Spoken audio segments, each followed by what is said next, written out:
les dinosaures nous fascinent depuis notre plus tendre enfance. Les découvertes fossiles complètent de plus en plus la connaissance que nous avons d'eux, et Jurassic Park fut un tournant dans ce domaine. On ne les représentait plus comme des monstres patos, en position kangourou, mais comme des reptiles rapides, doués d'intelligence, bougeant un peu comme des oiseaux, leurs descendants. Ces animaux fascinent, et l'homme n'a pas attendu avant d'en faire les protagonistes d'œuvres audiovisuelles. Évidemment, après les films, des chaînes de télévision ont voulu produire des documentaires sur la paléontologie. Nous nous intéresserons aujourd'hui pour ce premier docu-review à un pionnier, Sur la Terre des dinosaures ou Walking with Dinosaurs pour les anglophones. Petit retour en 1995, la BBC souhaite lancer un programme sur la paléontologie. Rapidement après la sortie de Jurassic Park, Tim Hens, qui était en charge de trouver une idée pour le programme, se dit que prendre la technologie des effets spéciaux de Jurassic Park pour en faire un documentaire que la famille pourrait voir à la télé, ce serait génial. Cependant, pour avoir la qualité des FX de Jurassic Park, il faut ILM. Or, la boîte leur annonce un devis de $10 000 à la seconde effet spécial. Le budget étant complètement explosé, Hens se tourne vers Framster CFC, une boîte anglaise. Il propose à son idée à la BBC, qui récoltera les fonds afin de produire le documentaire, seulement si la chaîne était convaincue. Hens produisit donc un pilote qui, au lieu de faire 2 minutes comme prévu, en fit 6. Même avec des effets spéciaux d'une piètre qualité, la BBC, ainsi que Discovery Channel, qui apporta aussi de l'argent, lança la production de la série. Le résultat final est celui que l'on connaît.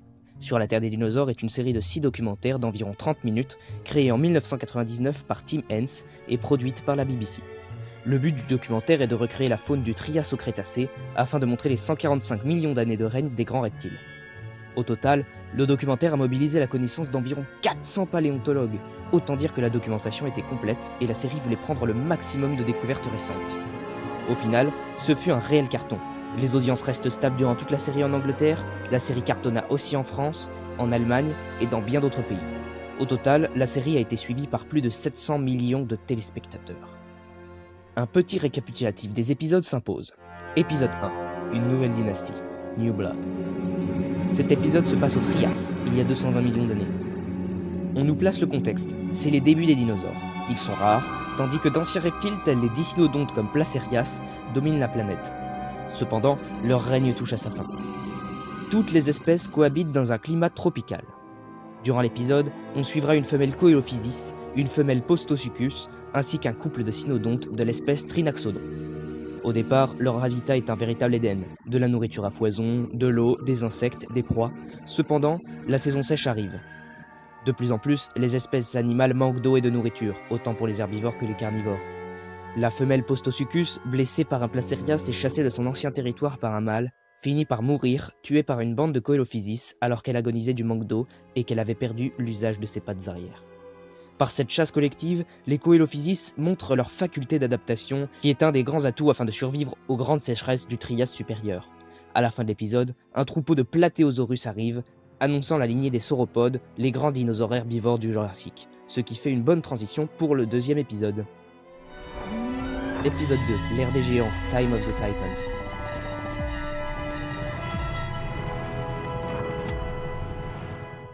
Cet épisode se passe au Jurassique supérieur il y a 152 millions d'années. La Terre a bien changé depuis le Trias. Elle est bien plus humide, abrite des forêts de conifères et les dinosaures prosauropodes comme Platéosaures ont donné une multitude d'espèces comme les Diplodocus, de gigantesques sauropodes pouvant atteindre les 35 mètres de longueur. L'épisode commence donc sur une femelle Diplodocus qui pond ses œufs. Elle rejoint ensuite son troupeau et la magnifique musique de Time of the Titans se lance. Certainement un des meilleurs morceaux de l'album de la série. Nous retrouvons les œufs bien plus tard au moment de leur éclosion. Malheureusement, un pilleur de nid a découvert les œufs et mange un petit Diplodocus. Il s'agit d'un Ornitholestes, un petit carnivore mesurant environ 2,50 m. Mais les petits ne s'étant pas fait manger s'enfuient, lançant la course pour la survie de la jeune femelle Diplodocus que nous suivrons durant l'épisode. Dans les premiers temps de sa vie, elle est faible et sans défense et se réfugie dans les sous-bois. Elle y croisera d'énormes herbivores comme le stégosaure ou un impitoyable prédateur, l'allosaure. Plus tard, lorsqu'elle sera plus grande, elle intégrera un groupe d'adultes, s'accouplera et vivra dans le nouveau monde dominé par les dinosaures. Épisode 3, Mer cruelle, Cruel Sea. Dans ce nouvel épisode, nous voilà il y a 149 millions d'années à Oxfordshire. À cette époque, l'Europe est recouverte d'eau. Ici, les dinosaures se déplacent d'île en île en quête de nourriture. Le premier dinosaure que l'on croise est un Eustreptospondylus, un maraudeur en quête de proie. Cependant, ce dinosaure se fait attraper par un liopleurodon, introduisant l'épisode. On découvre ensuite des plésiosaures nommés Cryptoclidus, pesant 8 tonnes, et des animaux à coquilles aujourd'hui disparus nommés ammonites.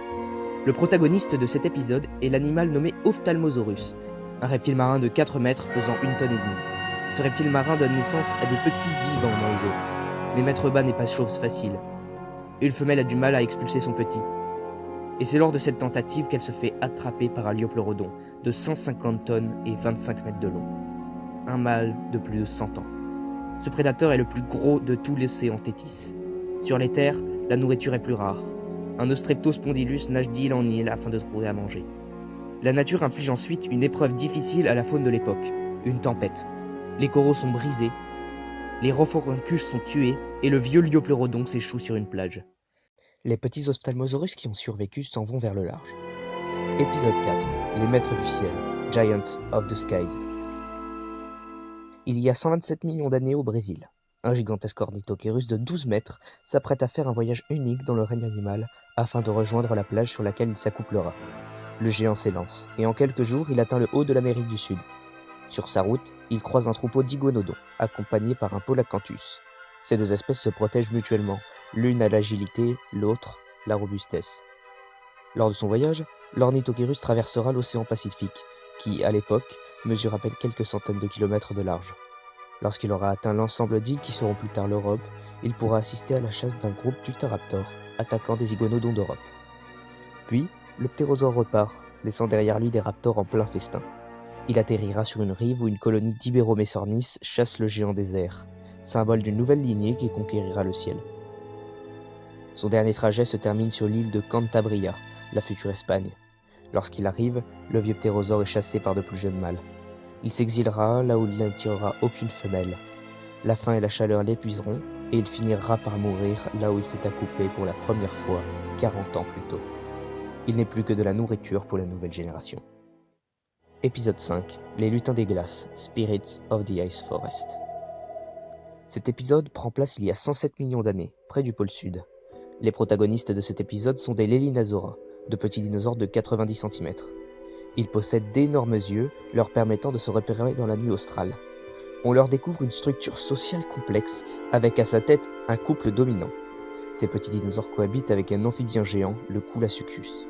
Il va passer tout l'été dans la rivière voisine avec d'autres de ses congénères. La forêt revit enfin après le long hiver qu'elle vient de subir. Dans ce cadre idyllique, les adultes doivent repousser les mammifères à fourrure comme convoitent les œufs, et des allosaures du pôle guettent les Lelinasaura. Lors du printemps, un troupeau de Mutaburasores arrive en Antarctique, qui était alors relié à l'Australie. L'été est arrivé. Les bébés Lelinasaura sont nés. Un autre groupe de Lelinasaura convoite le territoire du clan. S'ensuit une violente riposte qui porte ses fruits. Lors de l'automne, les Mutaburasores repartent vers le nord. Certains se perdent en forêt et les bruits de pas camouflent l'approche d'un Australovenator qui réussit à tuer la femelle dominante. C'est un coup dur, juste avant le long hiver qui arrive. En plus de ça, un seul petit a survécu. Durant l'hiver, les températures sont extrêmement basses, l'eau gèle et la nourriture se fait très rare. Mais le clan réussit à s'en sortir et dès l'arrivée de l'été, les mâles se battent pour la suprématie. Le clan réussit à se réorganiser autour d'un nouveau couple dominant. Lors du refroidissement de la planète, les forêts du pôle disparaîtront. Les petits Lelinasaura disparaîtront avec elles. Épisode 6. Mort d'une dynastie. Death of a Dynasty. Le dernier épisode de la série se situe dans le Montana, il y a 65 millions d'années. Durant la fin du Crétacé, la planète est toujours dominée par les dinosaures, mais ils vont bientôt disparaître. La Terre a vu naître le plus connu de tous les dinosaures théropodes, le Tyrannosaurus rex. Cette période de la Terre est chaude et humide. La femelle tyrannosaure que nous suivrons appelle un partenaire. Un mâle finit par entendre la femelle. Il a tué un jeune tricératops afin de la séduire. Suite à un bref accouplement, le couple s'endort. 3 jours plus tard, la femelle chasse le mâle. Elle peut ensuite pondre dans le nid qu'elle a construit, puis monte la garde. Déjà, les signes de l'astéroïde arrivent dans l'atmosphère. Mais le groupe de taurosaures se fiche de ces signes qu'ils ne peuvent comprendre. Ce qui les inquiète, ce sont les droméosaures qui assaillent sans relâche les petits. Au petit matin, un des petits taurosaures n'a pas survécu. Ces grands herbivores sont sur le déclin. C'est une perte terrible. Pour la mère T-Rex, ça ne va pas mieux. 3 jeunes sont les seuls survivants des 12 œufs qu'elle a pondus. Durant une sieste, la mère tyrannosaure se réveille et se rend compte brutalement qu'un ankylosaure était juste à côté, et décida d'essayer de le faire fuir. L'ankylosaure lui assène un coup fatal en lui cassant une jambe et en lui broyant ses organes du ventre. La mère tyrannosaure agonise durant la nuit. Le lendemain matin, son corps sans vie gît sur un lit de cendres. Les bébés vont connaître le sort de tous les grands dinosaures du Crétacé. Dans le ciel, la lumière de la météorite illumine l'atmosphère, puis s'efface lorsqu'elle touche le sol. Ensuite, le nuage de poussière qui dévaste tout sur son passage. 65 millions d'années plus tard, les dinosaures auront disparu, mais leurs descendants vivent encore autour de nous. Ce sont les oiseaux. Bien, après ce petit rappel, je vais développer en 4 points ce documentaire. CGI animatronique, musique, rigueur scientifique et autres sujets. Au niveau CGI, évidemment, ce n'est pas la même qualité que Jurassic Park, mais la série a provoqué le même type de révolution que celle lancée par le film de Steven Spielberg, dans une moindre mesure bien sûr. En effet, les effets spéciaux sont superbes pour une série télévision, même si sur certains plans, on voit bien qu'il s'agit du CGI. Par exemple, la jambe du Diplodocus sur ce plan dans l'épisode 1 et 2, la tête du Diplodocus dans l'épisode 2, l'apparition magique du troupeau. Pour les CGI, c'est tout simplement les moyens qui ne permettaient pas une production d'une qualité supérieure et la technique de l'époque qui était encore un peu balbutiante pour ce type de programme TV. Du côté des animatroniques, c'est un peu le jour et la nuit. On alterne entre beau et pas excellent. Mais bon, c'est du budget télévision. De même, des bourdes au niveau animatronique ont été commises. La tête du Placerias dans l'épisode 1, l'Ophthalmosaurus dans l'épisode 3, cette animatronique de l'Iguanodon dont on voit toute la longueur de l'épisode 4. Mais ces erreurs ont été négligées, car à l'époque, la télé diffusait en 4/3, donc le documentaire a été coupé. En conclusion pour cet aspect, les CGI sont beaux pour un documentaire de 1999, et les animatroniques sont de bonne facture, même si certaines scènes passent mieux que d'autres. À propos de la musique, je pense qu'elle fait très bien son travail. Certains morceaux sont superbes, donnent de l'intensité dramatique, ou tout simplement accompagnent bien une certaine ambiance. Il faut savoir que la musique a été travaillée afin de représenter le milieu de vie des dinosaures. Ainsi, la musique de Geyser de l'épisode 1 se base sur des notes aiguës et des grincements. Celle de l'épisode 2 représente très bien Diplodocus car la musique est lente et majestueuse, tandis que la musique de l'épisode 4, plus calme, posée, représente très bien l'atmosphère de l'Antarctique au Crétacé, avec des hivers glacés et des étés abondants. Le compositeur, Benjamin Bartlett, a travaillé avec un orchestre pour la première fois sur ce projet, et le résultat est très satisfaisant. Inutile de dire que j'ai vraiment aimé la musique, c'est d'ailleurs pour ça que j'ai acheté le CD de la série. La conclusion de cet aspect va être rapide mais claire. La musique est très bonne pour un documentaire, remplit son travail et est parfaitement écoutable en dehors du programme. Pour bien comprendre comment je raisonne niveau scientifique, il faut savoir une chose déjà. Le documentaire a été réalisé en 1999, ce qui fait que beaucoup de choses sont inexactes aujourd'hui, et le documentaire a été réalisé pour des gens qui n'y connaissent rien. Prenons par exemple le 6e épisode, qui compte le plus de fautes scientifiques, 51 fautes dénombrées par un blogueur amateur de paléontologie. C'est énorme, mais au final on s'en fout un peu. Alors oui, certaines fautes ne sont pas pardonnables, telles que le Quetzalcoatlus avec des dents, l'Ornithorhynchus qui fait 12 mètres, les platéosaures qui se retrouvent au Chili. Mais bon, le but a été de permettre à quelqu'un qui n'y connaît rien d'apprendre les grandes lignes de l'évolution des dinosaures et leur histoire. Prenons l'épisode 1 en exemple, car c'est lui qui représente le mieux ce que je veux dire. La situation de départ. De grands et anciens reptiles ont le contrôle de la Pangée. L'environnement est luxuriant, voire tropical, la nourriture abonde. Un type d'archosaure domine, les Rhoisuchiens, comme Postosuchus. Les dinosaures sont rares mais promis un grand avenir. Un type très étrange de reptiles survit dans des terriers, les cynodontes. Au milieu de l'épisode, le Postosuchus est blessé et il ne peut plus s'alimenter. La sécheresse se poursuit et il n'a pas plu depuis des mois. Les cynodontes parviennent à survivre en s'abritant des prédateurs dans leur terrier, et les Coelophysis se portent très bien, ils parviennent même à trouver à manger. Les Placerias sont moins présents, mais parviennent quand même à survivre. À la fin de l'épisode, la femelle Postosuchus est morte, assaillie par un groupe de Coelophysis, qui ont donc une proie à manger et qui parviennent encore à survivre. Les Placerias migrent en quête d'eau, et ne reviennent pas. On peut donc supposer qu'ils sont tous morts lors de leur voyage. Les cynodontes ont creusé un nouveau terrier et ont pondu une nouvelle couvée. Les Coelophysis, eux, se sont regroupés autour d'un mince filet d'eau qui était autrefois une rivière.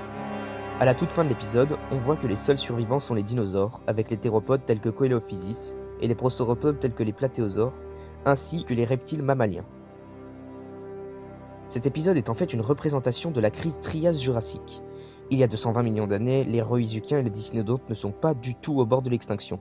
Ils s'éteindront vers 201 millions d'années, lors de l'extinction de masse du Trias-Jurassique, soit 19 millions d'années plus tard que ce que le documentaire nous montre. Les Rhoisuchiens, il y a 220 millions d'années, sont très répandus et en plein âge d'or. L'erreur qui a le plus influencé les gens, c'est dans l'épisode 3, le liopleurodon de 25 mètres de long.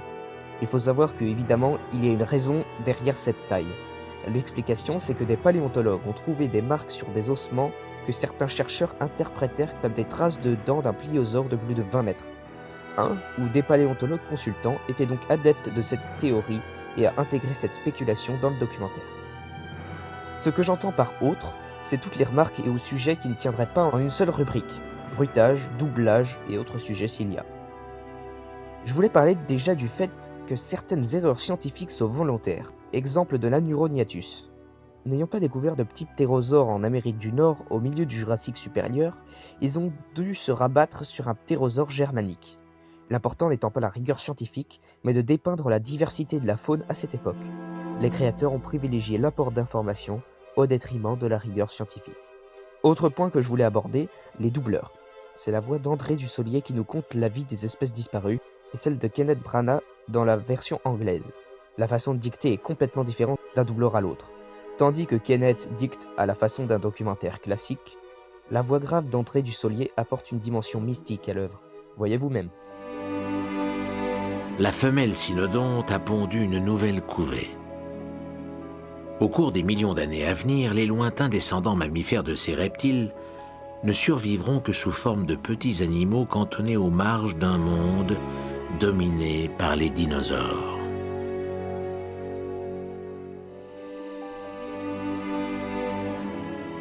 Inside her burrow, the female cynodont has laid a fresh clutch of eggs. One day in the distant future, this strategy of investing in their young will pay off for their mammalian descendants. But as mammals evolve over the next 160 million years, they will only survive as a few small species, clinging on at the edge of a world dominated by dinosaurs. Cependant, l'adaptation française de la voix off fait occulter des infos ou explications, ce qui est dommage.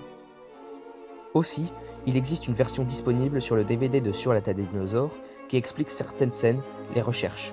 Cette fonction est très bien, mais ils auraient pu doubler le making-of qui existe aussi sur le deuxième DVD de l'édition anglaise de Walking with Dinosaurs. Le making-of est évidemment bien plus complet que la fonction scène par scène, et pour le voir, j'ai dû me le procurer de façon très légale. Avant-dernier point, les décors. Le réalisateur de la série, Tim Hens pour ceux qui suivent, s'est embêté à trouver des endroits où, selon les découvertes de l'époque, les dinosaures auraient pu habiter. L'équipe a traversé le monde afin de trouver les bons endroits. Le Crétacé a été trouvé au Chili, dans les plaines volcaniques. Il y avait des Araucaria, des Notophagus qui sont respectivement apparus bien avant et vers la fin du règne des dinosaures. La combinaison est donc idéale. Un tel effort pour trouver de bons environnements est louable, surtout qu'il ne devait pas y avoir d'herbe, ce qui est un facteur très contraignant. Enfin, dernier point de cet épisode du docu-review, les bruitages. Les bruitages ont été merveilleusement réalisés par Adelphoy, qui est une boîte de mixage, ingénieur du son, créateur de musique anglaise. Les deux principaux créateurs sont Andrew Sherriff et Simon Gottel. Grâce à eux, l'ambiance du Mésozoïque a été parfaitement recréée. Certains cris sont majestueux comme le Diplodocus, d'autres sont mythiques comme celui de l'Allosaure. Point amusant, vous connaissez sûrement ce cri. C'est le Howie Scream. Eh bien le cri du Postosuchus en est une version modifiée.